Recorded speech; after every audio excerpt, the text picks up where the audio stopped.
DGISPR की आज press conference थी और उसकी टाइमिंग जो थी बहुत ज़बरदस्त थी, क्योंकि इस वक्त सुप्रीम कोर्ट ऑफ पाकिस्तान के अंदर पाकिस्तान के बहुत बड़े बड़े वकला जो हैं वो इमरान खान साहब का केस लेके गए हुए हैं कि वो कह रहे हैं किसी तरीके से जनाब सिविलियंस जो हैं वो ये वकला ये कह रहे हैं, जिनमें ऑब्वियसली एज़ा एहसन साहब मौजूद हैं, लतीफ़ खोर साहब मौजूद हैं। ये लोग प्ली कर रहे हैं, ये रिक्वेस्टें कर रहे हैं सुप्रीम कोर्ट से कि खुदा का वास्ता सिविलियंस का जो है ना वो मिलिट्री कोर्ट के अंदर ट्रायल ना किया जाए। इस मौके के ऊपर जब ये केस जारी और सारी और कल तक इसका फैसला एक्सपेक्टेड है, DGISPR की जो प्रेस कॉन्फ्रेंस है ये बड़ी इंपॉर्टेंट है। इसमें और तो बहुत सी बातें आप कर सकते हैं, इसमें ये भी कहा गया वो भी कहा गया, लेकिन मेरी नाकिस राय में सबसे इम्पोर्टेंट बात ये थी कि फ़ौज ने ये बताया कि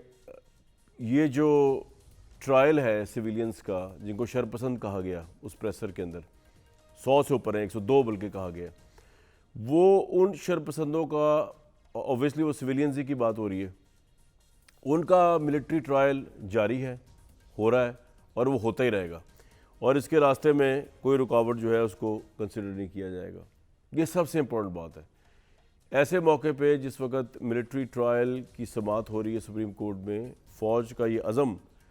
कि जी 102 बंदों का जो सिविलियंस है, नाम ना भी लिया सिविलियंस, लेकिन मामला यही है कि शरपसंद वही हैं जो सिविलियंस हैं, उनका ट्रायल चलता रहेगा। ये इसने मुश्किल पैदा कर दी है, मैं सुप्रीम कोर्ट के लिए तो नहीं कह रहा, सुप्रीम कोर्ट तो एक सुपीरियर इदारा है, इसने मुश्किल पैदा कर दी है इमरान खान साहब के वकला के लिए, एजाज एहसन साहब, लतीफ़ खोसा साहब, राजा साहब, इन सब के लिए बहुत मुश्किलात पैदा कर दी हैं कि किस तरह वो अपने दलाइल के अंदर वज़न तलाश करेंगे कि वो इतनी हैवी प्रेस कॉन्फ्रेंस कर दी है DGISPR ने। उनकी शुरू की बॉडी लैंग्वेज, अगर मैं लफ्ज़ अग्रेसिव ना भी यूज़ करूँ तो बड़ी बोल्ड थी, बड़ी एनर्जेटिक थी और इस अज़म का जो इजहार किया गया है कि 102 लोगों का ट्रायल चल रहा है, ट्रायल चलता रहेगा और रुकेगा नहीं और उसके रास्ते में कोई ना आए,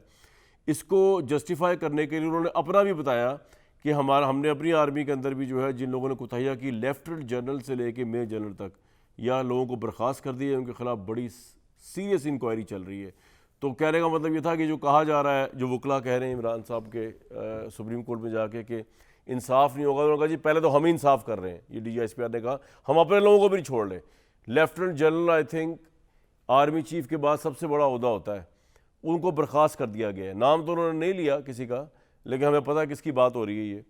तो एक लेफ्टिनेंट जनरल समेत 3 अफसरान नौकरी से बर्खास्त, एक रिटायर्ड 4 स्टार जनरल की नवासी, एक रिटायर्ड 4 स्टार जनरल का दामाद, एक रिटायर्ड 3 स्टार जनरल की बेगम, और इसके अलावा 3 मेजर जनरल, 7 ब्रिगेडियर, 15 अफसरान के खिलाफ तादीबी कार्रवाई हो रही है। तो कहने का मतलब उनका ये था कि जब हम एग्जेम्प्टेड नहीं हैं तो ये जो पटिशन गई है उधर, उन्होंने पटिशन की बात तो नहीं की, तो मैं कर रहा हूँ, उसकी क्या बुनियाद है, ज़रा सुन लें उन्होंने क्या कहा। ये मौजूद सबसे इंपॉर्टेंट है, ये फोकस सबसे नुकता इंपॉर्टेंट है, बाकी चीज़ें तो ठीक है, वो तो बात से बात निकलती है तो फिर बड़ी बातें निकल आती हैं। सुन लें ज़रा आज क्या कहा। तो जी DGISPR ने बेसिकली तारीख भी बता दी कि ये जो आर्मी एक्ट है और इसमें जो काम चल रहे हैं, कहने का मतलब ये है कि ऑब्वियसली ये अगर तो किसी ख़ास 9 मई के लोगों को, और उसके अंदर भी 9 मई की PTI की क़यादत को बचाने के लिए पटिशन फाइल हुई है, तो उसका तासुर का जवाब देने के लिए भी शायद आज की प्रेस कॉन्फ्रेंस की गई है और ये बताया गया है या बताने की कोशिश की गई है मेरे नुक्ते नज़र के अंदर कि